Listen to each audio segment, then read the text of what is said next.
So what do I mean when I say ag tech innovations? Well, quite basically, it means adding technology of some sort into agricultural operations. That could be computers, sensors, drones, robotics, anything that allows for a more efficient use of our farming practices. If you've ever heard of the term Internet of Things or IoT, this is what they are referring to. It's basically, to demystify it somewhat, it's putting a small computer into a device and then connecting that device with other ones and allow it to be remotely accessed. The term in ag is called precision agriculture, which is sort of your generalist term for we are applying technology to make a more efficient use of our agricultural infrastructure. So some of the benefits that people are seeing is quite simply, it allows us to get a much higher crop productivity for the same amount of land. That's the one thing that we can't create more of is land. And this allows us to make a much more efficient use of what we actually have. This in turn leads to lower food prices. This is something that is very important, especially in a time of inflation, but generally more food means that there will be more for people to eat for lower prices. The more modern technology allows us for a much more efficient use. Instead of just spraying pesticides or chemical fertilizers across the old field, farmers can now spot treat their farms and just generally use less chemicals in the basics of farming. This lowers their cost and leads to significantly higher worker safety. These chemicals are one of the most noxious things one will come into contact to, and the less they can be introduced into the environment, the better. As we're using automation, robots dealing with sharp things and repeatable processes, it just keeps squishy humans away from some of the more dangerous pieces of that in general.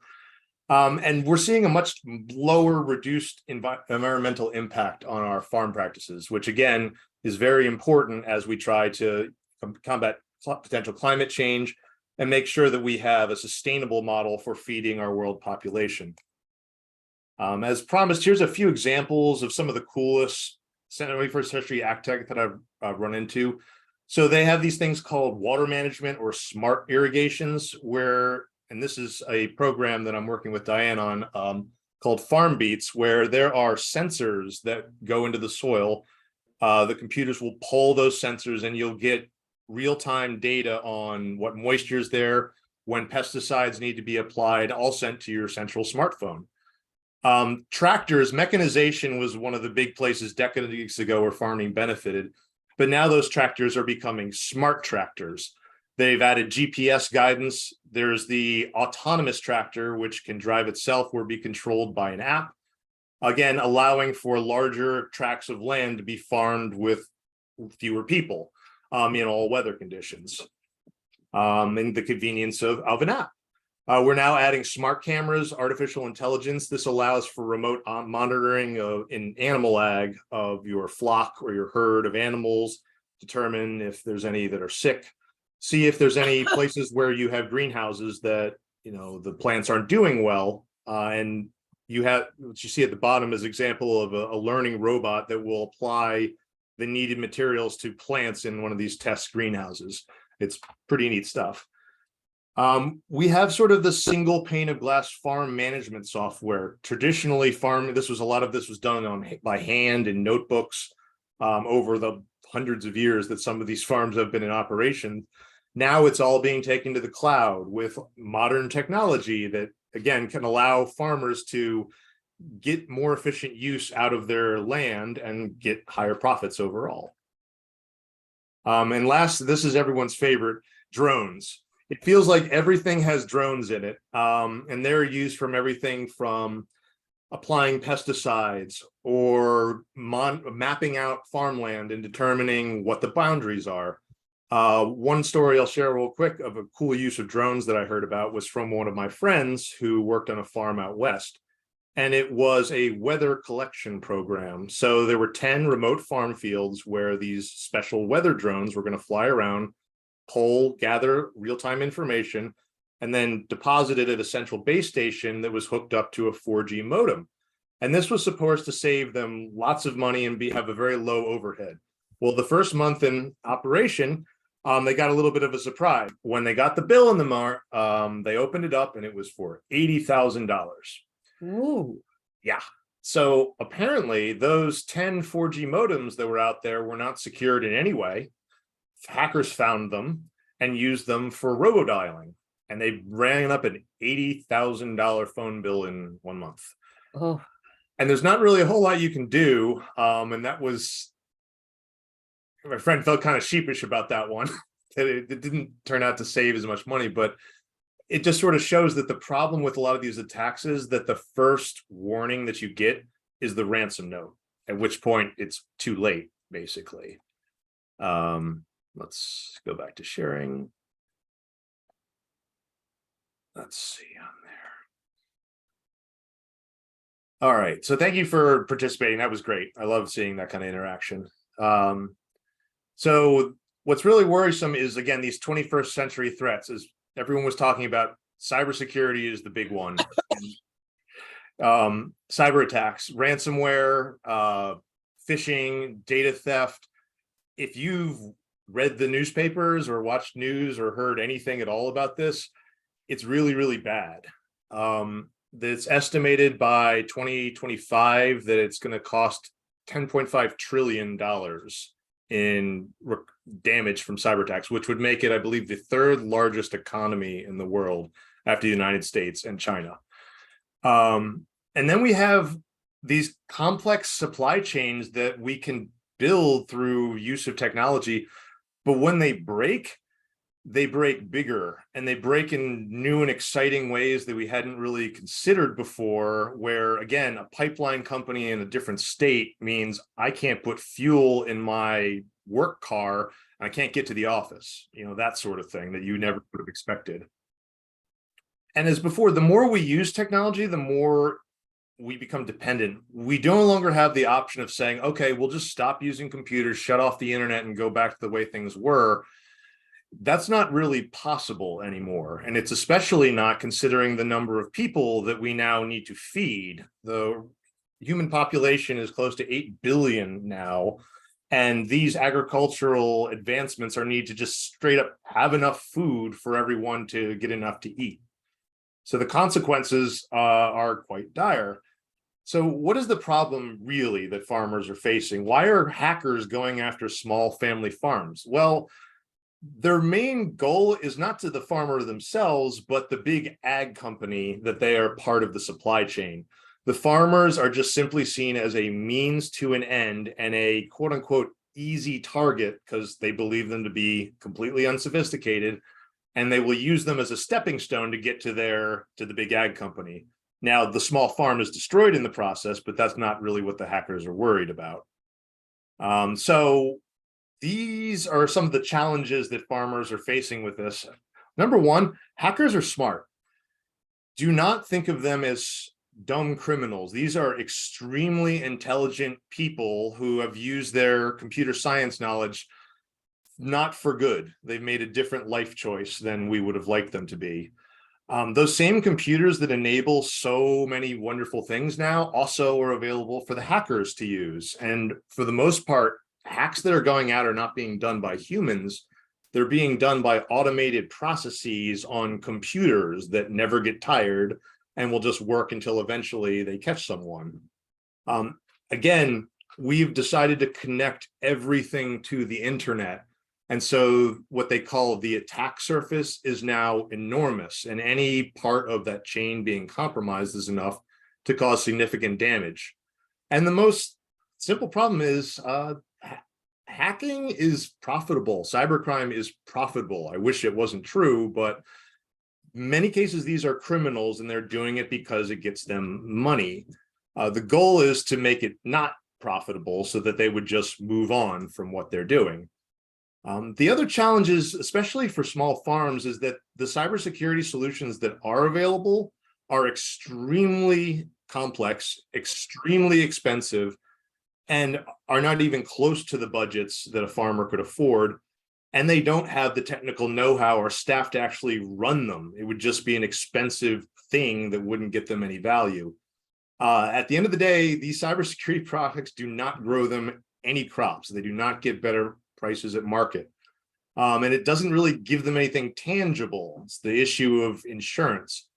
There was also this other thing called the acts of man. I was doing some research into crop insurance of all things. And I will give you the very, very brief version of this. In crop insurance, that's what farmers purchase to insure their income, including a failed crop. You basically can pay for a percentage of what the rolling 5-year yield is for that land. So because if you have a bad year, you have very high capital costs and you don't want to go out of business. There is an exception in those coverage that they call acts of man. And the example that the insurance companies give is if there's an airplane flying over top of a farm and it's got a field of wheat, let's say, and the plane crashes through no fault of the farmer and the entire wheat crop is lost.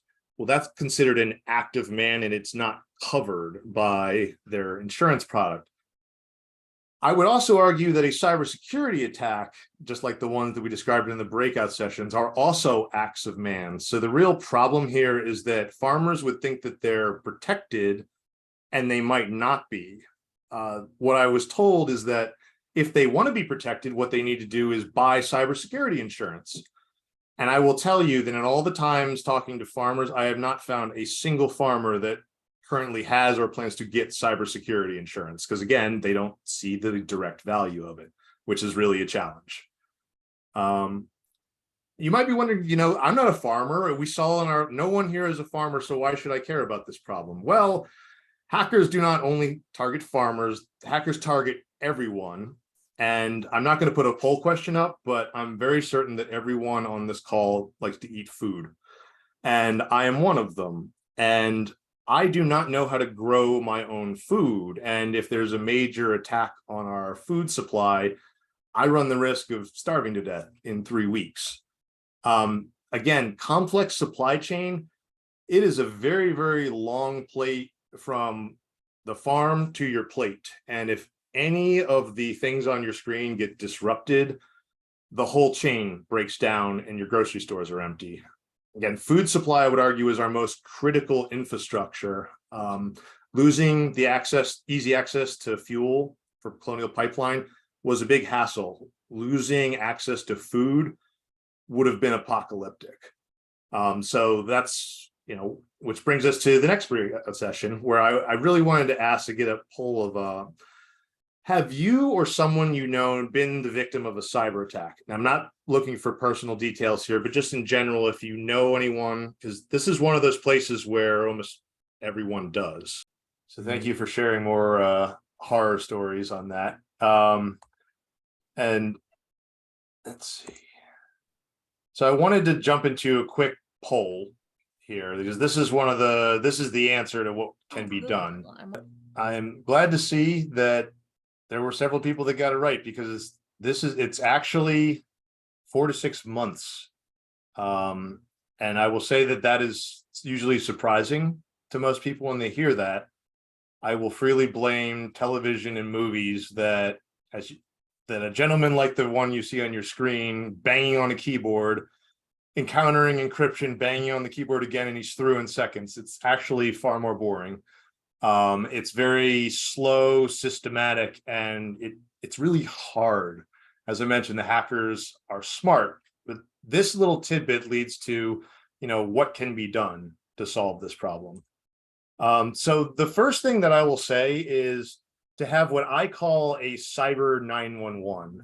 And what I mean by what the term cyber 911 refers to the individual you would reach out to if you got an email that said that everything was encrypted, we've stolen your identity, we're going to delete all the pictures of your kids unless you give us 10 Bitcoin. And we also wiped your phone, so I hope you have the number of someone if you're going to try to call for help. That's the person you call. That's your cyber 911. If your answer is, I would fight it myself, well, then you might be a good cyber 911. And as I'm doing with my parents, help your fellow people out, in your friends, your family, your neighborhood. In my research, I found that the most popular person listed by farmers when they would call for help was their grandchildren. It's their young people who are familiar with computers. Again, the average age of farmer in Maryland is 57, and there's good representation in 70 and 80-year-olds, and they reach out to their kids, their grandkids, the person in their neighborhood who knows computers well whenever something, goes up. The trick is to know who that person is ahead of time. We teach our kids 911. If you need emergency services, we need to do the same for your cyber matters. As mentioned in our breakout session, you need to practice what we call good cyber hygiene. And this just takes practice and the help of, again, a patient cyber 911 to look at an email like this and to not want to click it. I hope that most people here would know that this is, your classic phishing, but the problem is that a non-zero number of people are clicking on that link. And so it's up to us, the ones to with patience and understanding, teach them. This is not their fault. This stuff is meant to trick you. It just is going to take practice with that. And again, teaching them, if you're unsure, just call me, let me know. And eventually they will learn. I've done the same with my parents. They don't click on links. You also still need to practice your cybersecurity basics. The way I think of it is having a lock on your front door. You should use basic antivirus software. You should have passwords that aren't 1, 2, 3, 4, 5 that you can remember. You should, if you ever have the ability to use something called two-factor authentication, you should always turn it on. Just using these basic sort of things are going to prevent a remarkable amount of attacks, which again depend a lot of the times on a human having a moment of carelessness and clicking or downloading something that they shouldn't. And just having a general security awareness as you're going about online and in your activities. If something doesn't feel right, don't click it. Why is this free? Again, call your cyber 911 if you're ever unsure. And lastly, this is where it comes into what I've been working on. So the only way that we can win this game, which is just unfair with the hackers, we need to change the rules of this game. So my suggestion to my clients and those I'm working with is that in your computer network, set up trap, decoys, things that look like the sort of things that a hacker would go to. The goal is we want to coax easy to detect behavior. The picture you see here is my method that I use for explaining this to farmers. What you see here is a pheromone trap. It is a piece of cardboard that has sprayed on it a pheromone from a defoliating insect. And it's sticky, and the farmer simply puts them around on their field. And if there's bugs on it, you know that you need to spray. Same with things like rat poison. You need to get early warnings. You want to catch it before it gets really, really bad, because that's when you can stop it. I've heard too many horror stories where people call for help after they've already given $20,000 to what they thought was Microsoft, and there's nothing that can be done.